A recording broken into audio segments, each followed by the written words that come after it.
There are days when the anxiety around this team does not come from one random rumor. It comes from that feeling that Foxborough is touching the most sensitive parts of the roster all at once, and that changes everything. That is exactly what today feels like. Draft, trade market, big move potential, real decisions right at the door for the Patriots. And when this many important pieces start moving at the same time, I pay attention. If you feel like this could be one of those moments that shifts the direction of the franchise, hit that like button. What gets me fired up about this first story is not just the name tied to the Patriots. It is the picture it paints of how this franchise is thinking. For the last 2 years, we went into the draft basically knowing where New England was headed. This time, no shot. Pick 31 changes the whole board, because now it takes patience, discipline, and a longer view. And that is where the connection to Max Iheanachor starts feeling a whole lot more real. Mike Vrabel went to Arizona State's Pro Day, watched him up close, got involved in the drills, and clearly paid attention. That alone got people talking.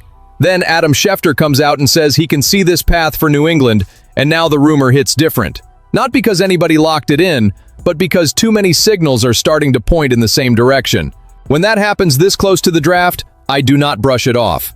And there is an emotional layer to this one that a lot of people might be missing. Part of the fan base wants instant impact. A name that walks in right now and lights up the offense or starts hunting quarterbacks on the other side. I get that completely.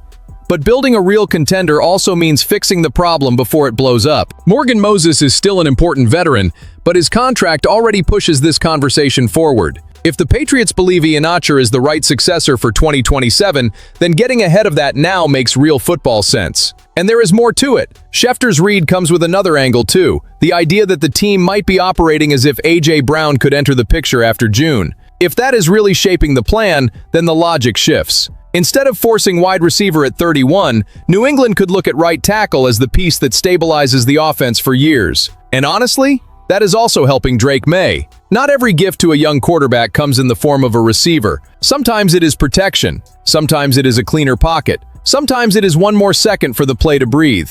That is why, if this pick happens, I would not see it as conservative. I would see it as surgical. I would see it as the franchise refusing to chase the loudest name on the board if it believes it found a long-term answer at a critical spot.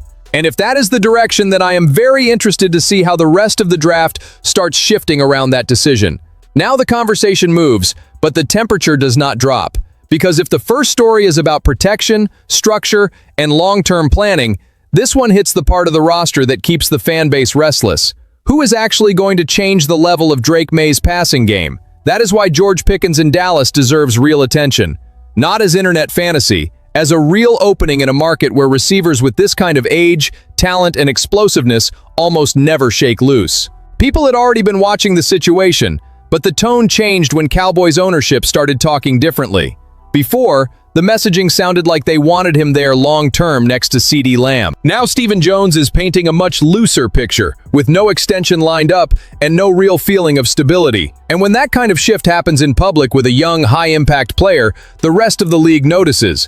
New England should absolutely be one of the teams noticing, because this is not just any fit. Pickens is the kind of receiver who changes how defenses feel before the snap. He stretches the field, he stresses coverage, he changes the way safeties have to play, and he gives a quarterback an aggressive outside option that this offense is still trying to build around. Drake Maye has the arm for deep shots, the guts to attack tight windows, and the kind of talent that gets unlocked when there is a real perimeter threat on the field. On paper, that fit is easy to see. And what really jumps out to me is that this does not have to depend on A.J. Brown. If Brown ends up coming in after June, great. The offense gets better fast. But if that path cools off, the Patriots cannot just sit there and watch the market shut in front of them.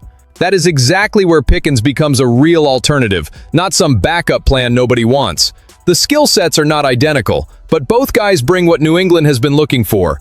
True outside receiver play, real production, and the kind of presence that makes life easier on a young quarterback when the field tightens up. Of course, the price is scary. A player like this is not cheap, especially if the deal leads straight into a massive extension. And once people start talking about a 2027 first-round pick, a lot of fans hit the brakes. I get that too.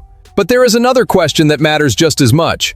How often does a franchise get a chance to add a young WR1 type without needing the perfect draft slot, the perfect board, and a bunch of luck? Almost never. That is why this kind of move is so delicate. It is not just about paying a lot. It is about knowing when paying a lot actually saves you from a bigger problem later. So if Dallas and Pickens really are heading toward friction, Eliot Wolf and Mike Vrabel need to at least make that call. Not every call becomes a trade. Not every conversation turns into a deal. But ambitious teams do not sit on their hands when a rare piece starts shaking loose. And if the Patriots are really serious about giving this offense a new identity, this is the kind of situation you do not ignore, because the next one might not come around. Some stories walk in through the front door of doubt. This one walks in through the front door of ambition, because once Makai Lemon starts showing up as a player the Patriots could trade up for, the conversation stops being only about who might be there at 31. Now it becomes how far New England is willing to go to build a receiver group that actually matches Drake Maye's talent. What stands out about Lemon in this situation is simple. He produced. The 2025 numbers at USC show real involvement, touchdown impact, and strong slot usage. At the same time, the more modest athletic profile helps explain why he could slide a bit. And that is exactly why this scenario gets interesting. If he does not go too early, the Patriots could see a real window to move, because jumping a few spots would still cost something serious, but it would not be out of reach. What I like most here is the fit. If the A.J. Brown talk stays alive for after June, Lemon would not be stepping on Brown's role. He would complement it. Brown would bring force on the outside. Romeo Doubs would help on the perimeter too. Lemon would come in with quickness, space feel, and inside production. That gives you a much harder receiving room to defend. That is not just adding names. That is building roles that work together. And that is the kind of thing that actually helps a young quarterback grow fast. But with that upside comes a real decision. To go up and get a player like that, New England would probably have to spend meaningful draft capital. Maybe even something around pick 63, depending on the trade partner and where the move happens. A lot of people are going to look at that and say the price is too steep. Fair, but there is another side to it.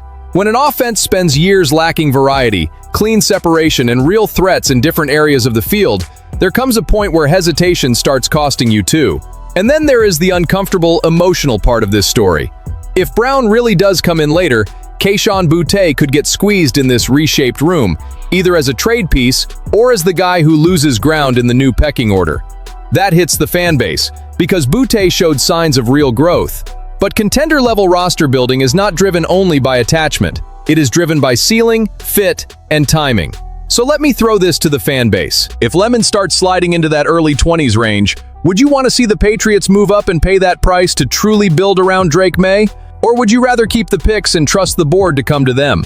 Because that answer says a lot about how bold we want Foxborough to be right now. Out of all the possibilities tied to pick 31, this one might split the fan base faster than any of the others. Because when Daniel Jeremiah mocks the Patriots taking cornerback Chris Johnson out of San Diego State, the first reaction from a lot of people is immediate. Wait, corner right now? And I get that reaction. With all the talk around tackle, edge, and receiver, turning to the secondary feels like a curveball. But that is exactly what makes this projection interesting. It says something about how the Patriots could be looking at the roster beyond just the loudest need. Jeremiah is not making this projection based only on today. He is looking ahead at what this defense could cost and how it might need to be structured. Christian Gonzalez is eventually going to get expensive because corners at that level do not stay cheap. Carlton Davis III already represents a real investment. So the idea of bringing in a younger, cheaper, versatile defensive back for the next phase of the build is not random. It comes from succession planning. It comes from financial awareness. It comes from trying to stay flexible without letting the secondary fall off a cliff later. And Chris Johnson is not being thrown into this conversation just to fill a mock draft slot. At San Diego State, he produced. He had 48 tackles, 8 pass breakups, 4 interceptions, 1 sack, and 1 forced fumble last season. More than that, he built a reputation as a corner who can shut down one side of the field and still bring enough versatility to line up in different spots. If the Patriots view him as someone who can wear multiple hats in the secondary, maybe even shift in certain looks towards safety, then the internal value of that player jumps. Now, from the fan side, the resistance makes total sense. This roster still has louder needs, the kind every fan sees right away when thinking about how to help Drake Maye or generate more pressure on defense. But the draft is not a popularity contest. It is about balancing urgency, value, and long-term vision. And if New England gets to 31 with the tackles and edge rushers it truly likes already gone, then taking the best player available could be the smartest move on the board. To me, this projection does not mean corner suddenly became the favorite. It means something maybe even more important. The Patriots could be entering this draft with real freedom to react to the board instead of being locked into one obsession. And when a franchise can operate like that, it gives itself a chance to walk out of Thursday night with more value than people expected. At the end of the day, what this draft moment tells me is that this franchise is trying to grow without acting desperate. Maybe it is protection for the future. Maybe it is a major swing for an offensive weapon. Maybe it is an aggressive trade-up. Maybe it is even a pick that shocks half the fan base in the first 5 seconds. But all of it points to the same truth. New England is searching for structure, firepower, and staying power to put real weight back behind the Patriots' name. And if you live this team the way we do, that already changes the whole feeling of the week. If you are feeling this moment with us, subscribe to the channel, drop your take in the comments, and come back tomorrow so we can keep riding through all of this together.